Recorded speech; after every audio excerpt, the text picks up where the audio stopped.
Hello everyone, welcome to my channel. And in this today's session we are going to discuss about the anatomy of the uterus, and we are going to discuss about the uterus in detail in the following headings.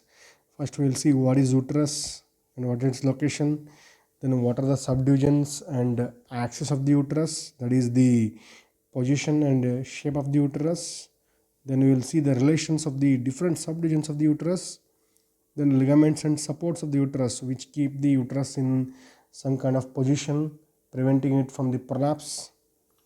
And we will have discussion on the blood supply and nerve supply of uterus along with development, and lastly the applied aspects. So when we say uterus, it is the Latin abbreviation, and in Greek it is used as hystera also. That's why we use the term hysterectomy during the removal of the uterus, which literally means womb. It is a childbearing organ present in females. It provides the suitable site and environment for the implantation of the fertilized ovum and development of embryo until it gets the ability of the independent existence.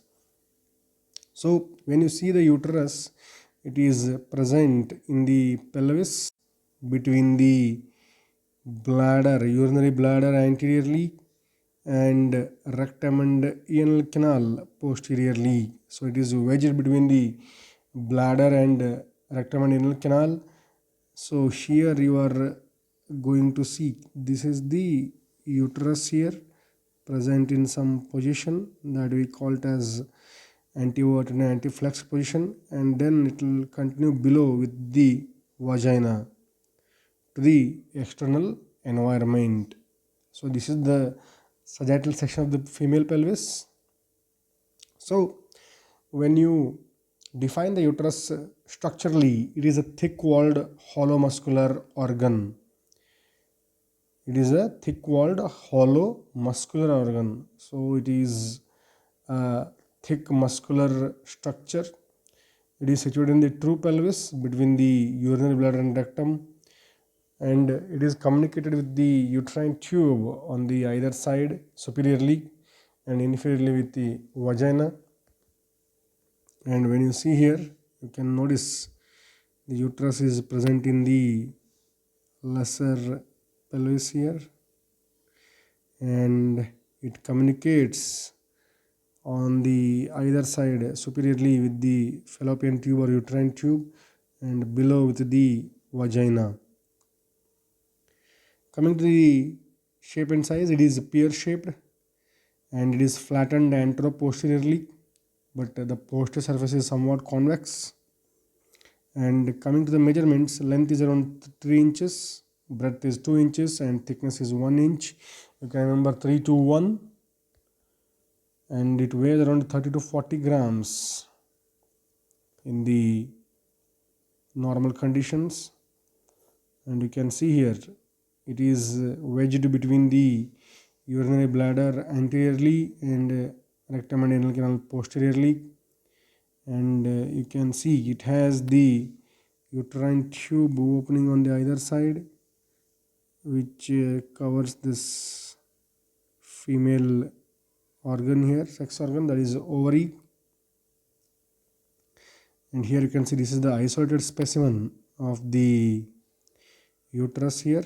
It is roughly a pear shaped organ here, and here you can notice the uterine tubes, and here you can see the ovaries. Ovaries are connected to the uterus by the suspensory ligament of the ovary. And coming to the subdivisions, the uterus, it is a hollow muscular organ. It has a cavity and is divided into 3 main parts. The uppermost convex part without any cavity, that we call it as the fundus. The large upper pear shaped part with the cavity is called as body, and a small lower cylindrical part with the cavity is called as cervix. So the body forms almost the upper 2/3 of the uterus, and cervix forms the lower 1/3. You can notice here these are the subdivisions what we see. So fundus is here. This is the fundus above the openings of the uterine tube, and then between the fundus and this narrow constriction, what we say isthmus, is the body. Then this much lower part is called as cervix. So fundus, body, and cervix and uterus. What are the measurements? It is 3 inch in the length, 2 inch in the breadth, and 1 inch in the thickness. It has the highest breadth between the openings of the fallopian tube, and it becomes gradually narrow from above downwards. So highest breadth is between the opening of two fallopian tubes, and towards cervix it becomes very narrow, forming the cervical canal here. So these are subdivisions. The junction between the body and cervix is marked by a circular constriction, that is we call it as isthmus, and uterine tubes are attached to the upper part of the body. The point of fusion between the uterine tube and the uterus we call it as cornu, or the angle.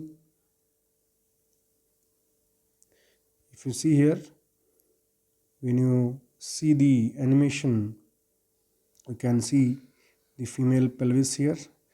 When we try to see the section of the pelvis by removing the left side lower limb bones, you can notice there you are seeing the upper rounded convex part, that is fundus, and in this sagittal view you can see the bladder is anterior. Here this is the urinary bladder, this is pubic symphysis, posteriorly have sacrum and coccyx, and this is the rectum and anal canal, and uterus is here. So this is the uterus here, what you can observe in the sagittal section. And once you try to isolate the uterus, how it is seen, you can see here uterus with the round ligament of uterus there. It is roughly pear shaped, and you can notice how it is gradually getting narrowed from above downwards. And the area here, this is fundus, this much is the body, and this much is cervix. And you can notice this junction between the body and the cervix is marked by a constriction there, that is isthmus. And you can see the two rounded lateral borders here on either side, and this is the posterior surface, slightly convex. You can notice here the structure attached to the cornu, the round ligament of uterus, suspension ligament of ovary, and this uterine tube. They are related there. So this is how you see in the lesser pelvis. You are seeing from the anterior side. You are peeping into the lesser pelvis from the anterior side. You can notice there is the pelvic inlet, that is the sacral promontory. There is the uterus, the hollow muscular organ. On either side you can see the uterine tubes, and those are the fallopian tubes, and that is the rectum. And until you can see the urinary bladder, so it is bending over the urinary bladder. So when you try to reflect the uterus, here you can see the rounded convex part, that is the fundus above the opening of the uterine tubes. And as you reflect it from the urinary bladder, you can see the other parts, body, and then below the body you can see the cervix, that is the cervix part. So you can see it is covered by the peritoneum. Uterus is a subperitoneal organ. On either side you are seeing the broad ligament. So you can notice there. Now coming to the normal position and axis of the uterus. The uterus lies in the position of anteversion and anteflexed. We say normally the uterus is anteverted and anteflexed. The long axis between the cervix is the bend forward to the long axis of vagina, forming an angle of around 90 degree here.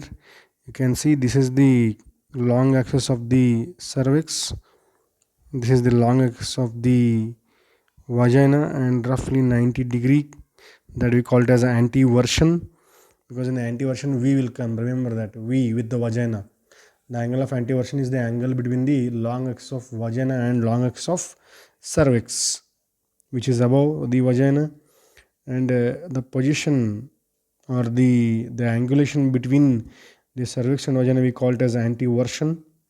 You can see here, roughly you can see the 90 degree position here, the axis of the cervix, and here is the axis of the vagina. Then the angle between the long axis of the body and long axis of the cervix we call it as anteflexion. What is anteflexion? The long axis of the body of the uterus is having a bend forwards at the level of isthmus with the long axis of the cervix forming an angle of roughly around 170 degree. So uterus is presented like this in the lesser pelvis, and this position is very important factor, one of the primary supports of the uterus, so preventing the uterus from the prolapse due to any increase in the intra-abdominal pressure. It is bending on the bladder, so any increase in the intra-abdominal pressure from above will prevent the prolapse because of this anti-flexed and anti-verted position. So it will not fall into the external environment.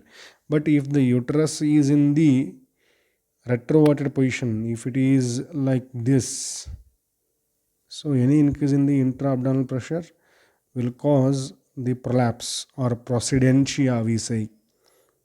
So that is there, and usually the females will have a problem after the delivery because of there is a slack in the supports of the uterus, especially after delivery or after the hysterectomy. So then again there are various surgical procedure to fix the uterus in the place in normal position. So this anatomy will help you in understanding those procedures in future. So if you see here, this is the isolated specimen of the uterus.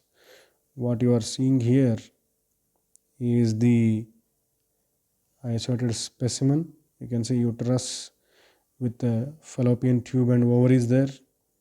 Broad ligament you can see on either side. The uterus is positioned like a man with the hands up. You can see hands up position. You can see there.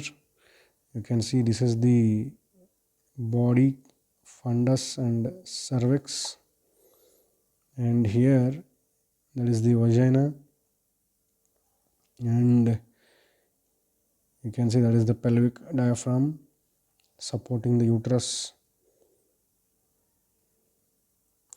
Now coming to the individual parts of the uterus or subdivisions. The uppermost part is fundus.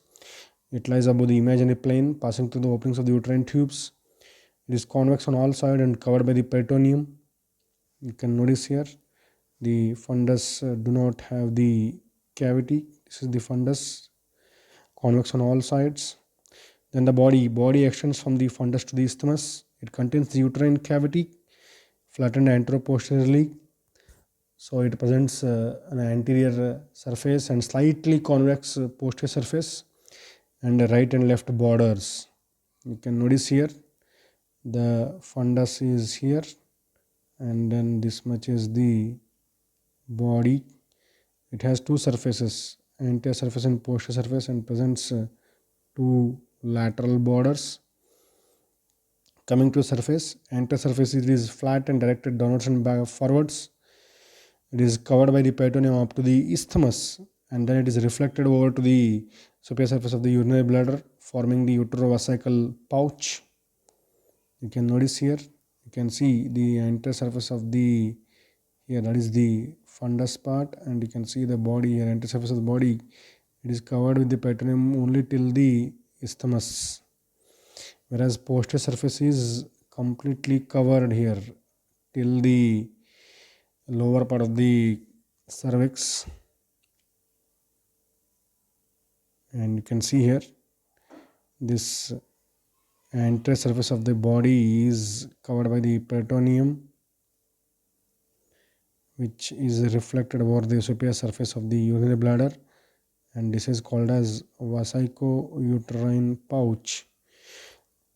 Vesico-uterine pouch there, and it is covered only till the level of isthmus. So peritoneum covers the anterior surface of the body only till the level of isthmus. And coming to the posterior surface, it is slightly convex, directed upwards and backwards, covered with the peritoneum which extends up till the posterior fornix of the vagina. It is reflected over to the anterior aspect of the rectum to form recto-uterine pouch of Douglas, which is the most dependent part of the peritoneal cavity in the sitting position, and also act as the pouch of collection in case of hemorrhage or any pus during infections. You can notice here the posterior surface is covered by peritoneum till the posterior fornix of vagina, and the posterior surface of the body is covered by the peritoneum till here. Then it reflects over to the anterior surface of the rectum, and this pouch is called as recto-uterine pouch of Douglas.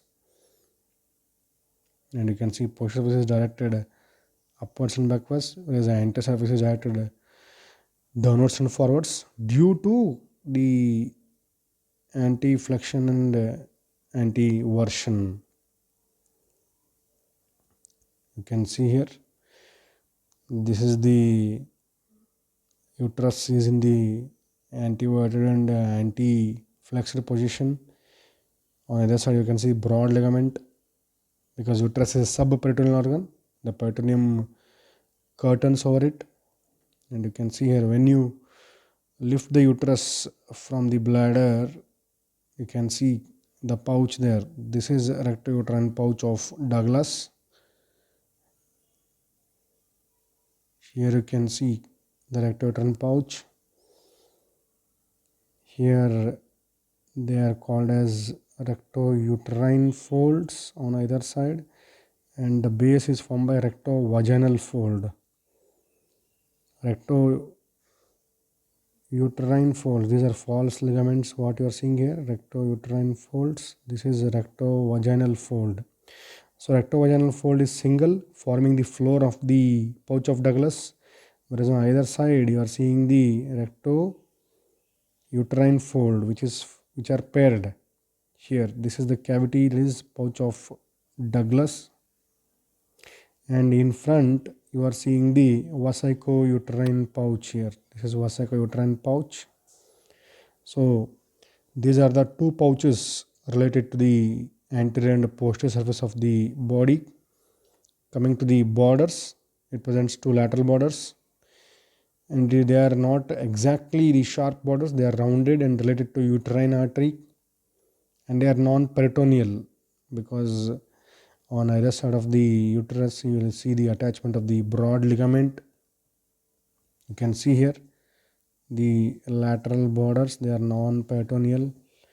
You can see there broad ligament will cover like this, it will form, and this one, and this will be your vesico-uterine pouch, and this will be your recto-uterine pouch. And you can see this part, lateral border, is non-peritoneal and related to the uterine artery, and near the cornu you will see three things, that is opening of the uterus, anteroinferiorly round ligament of uterus, posterior-inferiorly suspensory ligament of ovary. You can see there round ligament of uterus, suspensory ligament of ovary, and opening of the uterine tube. You can see there the uterine tube enters the uterus near the upper end of the lateral border. Round ligament of uterus lies anteroinferiorly to the tube, whereas suspensory ligament of ovary to the ligament of ovary to the posterior inferior of the tube. So this is about the body. Then next, coming to the cervix. Cervix is the lower cylindrical part, and its lower part projects into the upper part of the vagina through its anterior wall. So it is divided into an upper supravaginal part and a lower vaginal part because of its projection into the vagina. You can see here. So this much is the cervix. It is projecting into the vagina here. So whatever the part here, this much is called as supravaginal part, and this one projecting into the vagina, that is vaginal part. You can also see here the cervix will extend like this. Vagina is here, and this much is supravaginal part, this much is vaginal part, and it has two openings. The upper opening by which it communicates with the uterine cavity of the body, that is internal os, and by which it communicates with the vagina, it is called as external os, and in between them it is called as the cervical canal. You can notice here, when you view the external os, it is here, and when you see the external os in the nulliparous woman, it is rounded, whereas the external os in the multiparous woman, you can see it has the anterior and posterior lips, pursed lips, and the space between the vaginal part and the cervix part we call it as fornices, anterior, posterior, and two lateral fornices. Coming to the relations of the cervix, it also, like the body, has an anterior surface and a posterior surface, two lateral borders. Anterior surface of the supravaginal portion is related to posterior surface of the urinary bladder or base of the urinary bladder, whereas the posterior surface is related to the pouch of the Douglas with sometimes coils of intestine and sigmoid colon in it. You can see here. So this is the base of the bladder, and here is the pouch of Douglas, whereas the anterior surface of the vaginal portion is related to anterior fornix. Posterior surface of the vaginal portion is related to posterior fornix. Laterally, the supravaginal portion is related to the ureter and uterine artery, and it gives attachment to the transverse cervical ligaments, also called as cardinal ligament or McEnroth's ligaments, which are the important ligaments of the uterus to keep it in the position. That's why during hysterectomy there will be injury to the ureter. Commonly there is injury to ureter, so the surgeon should take care of these relations. And you can see here in this animation the relations of the uterus here. You can see how it is present in the antevert and anti-flexor position, and as you can see the cavity there. So the three attachments, round ligament, uterine tube, and the ligament of ovary near to the cornu there. So you can see there posteriorly there is rectum and anal canal, and you can see the uterine cavity. So what are the three parts here that you understand? You can see now the entire uterus in the sagittal section. This much part is the fundus, body till here, and then the cervix. You can see the relations. The fundus is rounded, convex, covered by peritoneum on the all sides. Anterior surface has this body has the two surfaces, anterior and posterior. Here you can see the uterus is covered by the broad ligament here. You can notice the broad ligaments there. You can see the rectouterine pouch of Douglas there between the posterior surface of the uterus and rectum. And here you can see the folds of the broad ligament.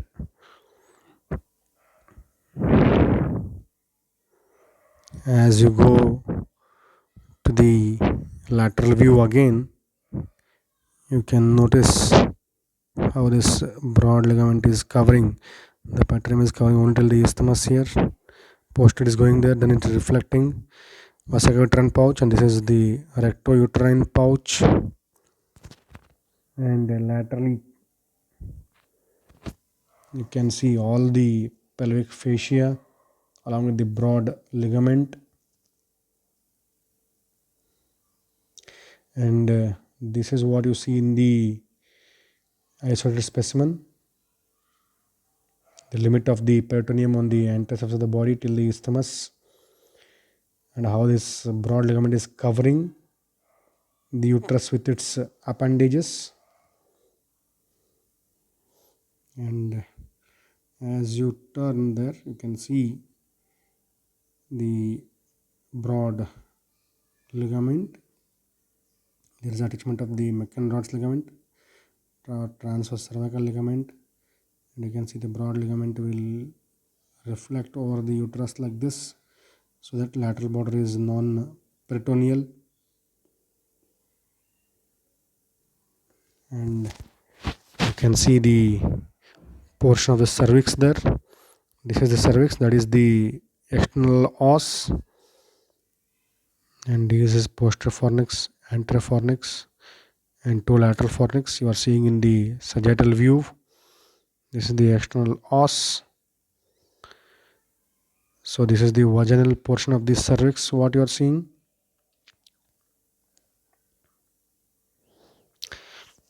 And now when you see it is in the pelvis in situ, that is pubic symphysis, that is the sacrum and coccyx, and that is the pelvic diaphragm.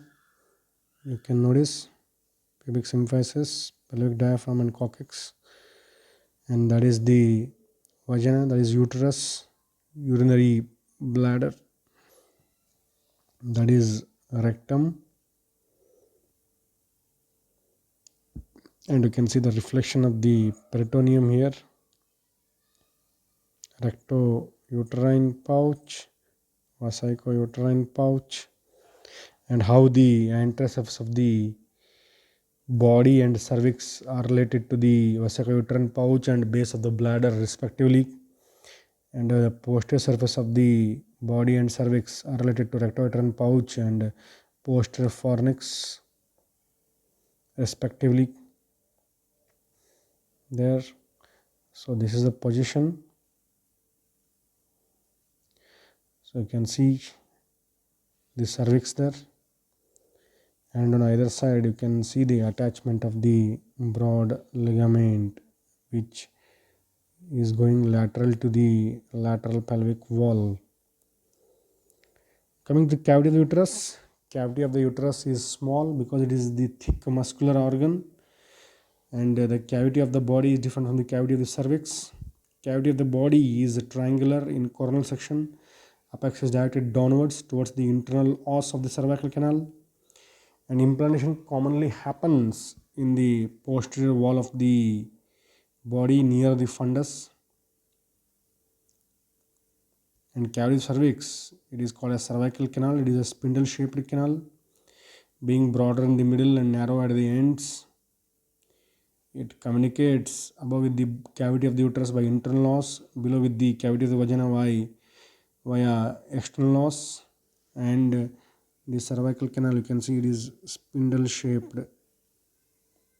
here, narrow above and below and widest in the middle. And in nulliparous woman, the cavity of the cervix is small and circular, whereas in multiparous it is large and flat, presenting the anterior and posterior lips. You can notice here, this you have already seen, that is the cervical canal. And coming to the supports or ligaments of the uterus, there are four ligaments which are called as true ligament. One is round ligament of uterus, uterosacral ligament, McEnroe's ligament, or the transversocervical ligaments, or this cardinal ligaments of the uterus, and then pubocervical ligaments. You can remember them as rump. And false ligaments, they are nothing but the pituitary folds. They are broad ligament, uterovesical fold, rectovaginal fold, and rectouterine folds. We have already discussed that how the rectovaginal fold forms the floor of the pouch of Douglas. Rectouterine folds, they form the lateral walls of the pouch of Douglas. They are paired. The rectovaginal fold is unpaired. Uterovesical fold is also an unpaired fold between the uterus and the bladder. Broad ligaments, they are nothing but the fan-shaped folds of peritoneum curtaining over the uterus, fallopian tube, and ovary. They are also paired.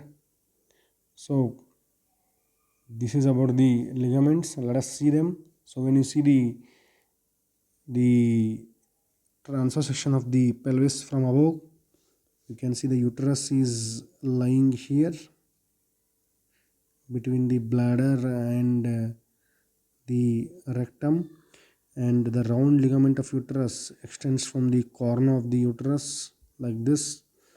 It passes through the deep inguinal ring, and you can see the pubocervical ligament here from the pubis to the cervix, and from the posterior surface of the body of the uterus to sacrum is uterosacral ligament.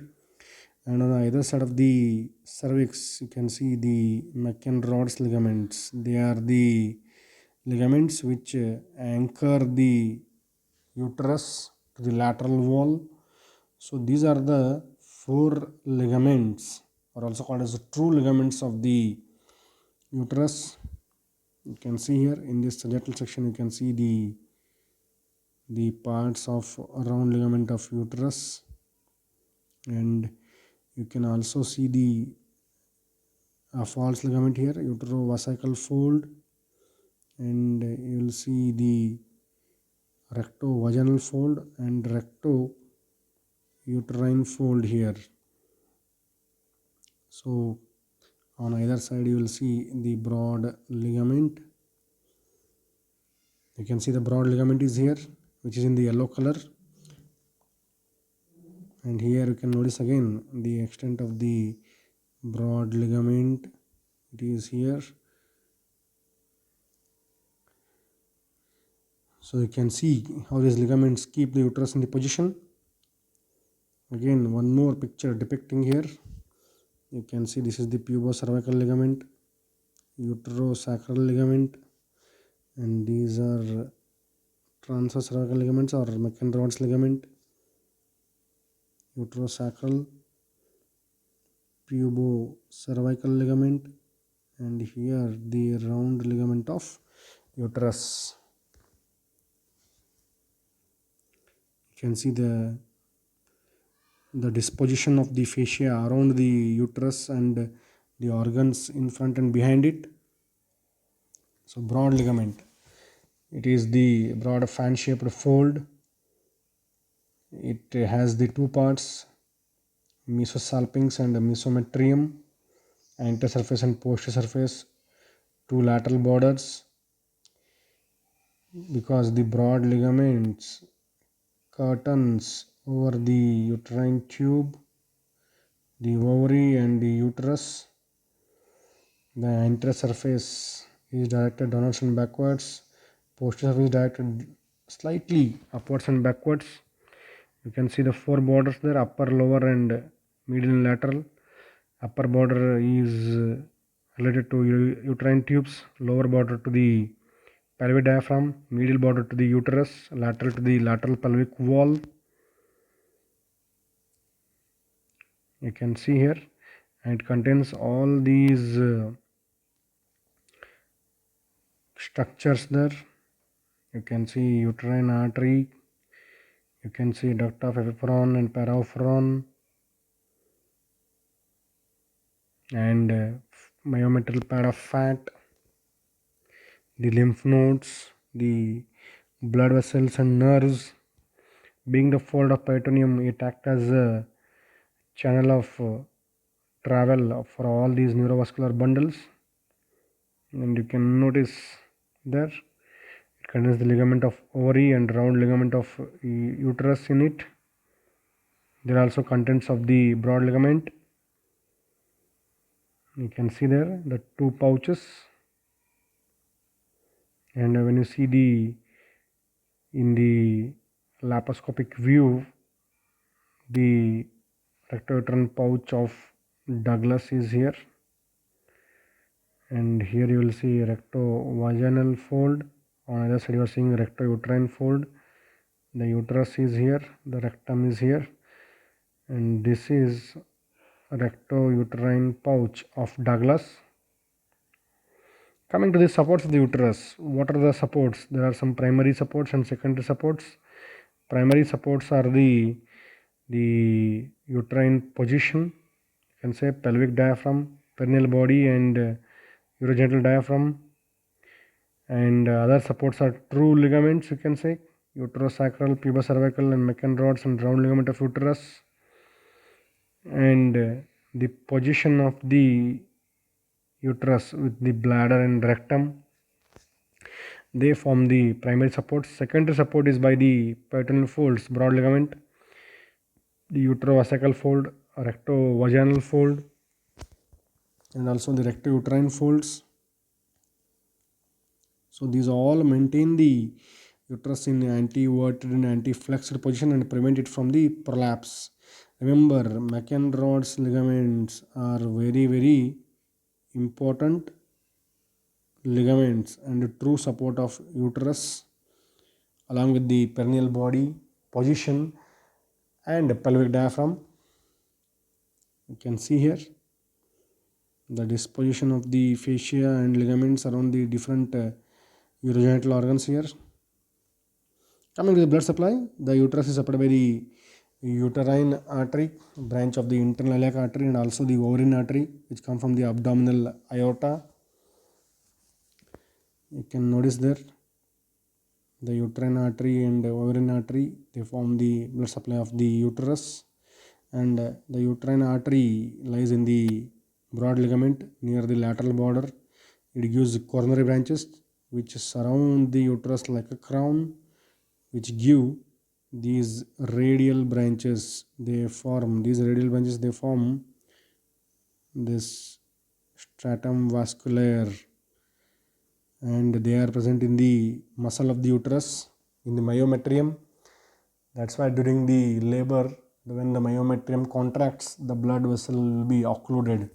So myometrium of the uterus is called as natural ligature of the uterus, and it prevents the heavy blood loss during parturition. And from there you will see these basal branches in the stratum basale.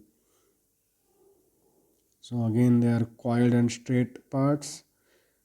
The coiled parts will shed off during the menstruation. You can see there how these basal branches coming from the stratum vasculaire, having the straight part and the coiled parts. This is how the vasculature of the uterus is organized. And coming to the venous drainage, the veins follow the arteries.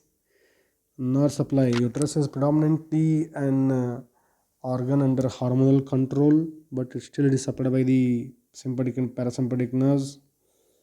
You can see there from the hypogastric plexus and inferior hypogastric plexus and pelvic splanchnic nerves, nervi argentis.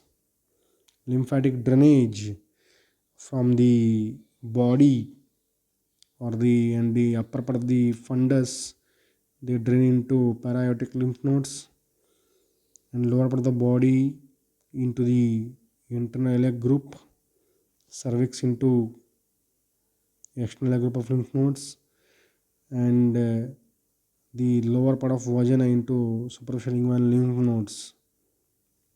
So this is a lymphatic drainage. You can notice there. Coming to development of the uterus is developed from the derived from the fusion of two paramesonephric duct, which form the canal with the sinovaginal bulbs. Sinovaginal bulbs, they form the vagina, whereas two paramesonephric join and form the uterus. You can notice there. And the mesonephric duct and tubules. The mesonephric duct will form the Gartner's duct, and the tubules, they form the apophoron and paraophoron tubules. They lie in the broad ligament. And coming to the clinical anatomy, the first one is the prolapse of the uterus, because if the uterus is not in anti-overt and anti-flex position, it is prone for the prolapse through the vagina, that we call it as procedentia, as we have seeing in this picture here. And coming to the developmental abnormalities here, you can see if there is no fusion between the two paramesonephric duct, then we call it as uterus didelphys, whereas two separate bodies are there, didelphys and bicornis, the two uterus and two vagina. And sometimes there is arcuate uterus, and if there is no disappearance of the septation between the two paramesonephric tubes, that we call it as uterus bicornis. And sometimes one paramesonephric duct fails to develop, that we call it as bicornis and unicollis. And atresia of the cervix, if there is no fusion between the paramesonephric duct and sinovaginal bulbs. And atresia of the vagina, that will lead to the cryptomenorrhea, that is hidden menstruation. Menstruation is happening, but the blood is not letting out, cryptomenorrhia. So these are some developmental abnormalities. And persistent Mullerian duct syndrome, it is due to mutation in the Mullerian inhibiting substance. The person has normal male genitalia, but inside he also has uterus and fallopian tube, but they undergo virilization at the puberty. So basically they'll come with the complaint of amenorrhea in the adult stage. And how to visualize the uterus for the diagnosis, one procedure is hysterosalpingography. Nowadays USG is enough, but hysterosalpingography is a classical method to visualize the uterus and its appendages by using the contrast medium called as lepiodol. And the uterus will look like this after injecting the contrast agent. You can see the uterus should fill here via fallopian tube.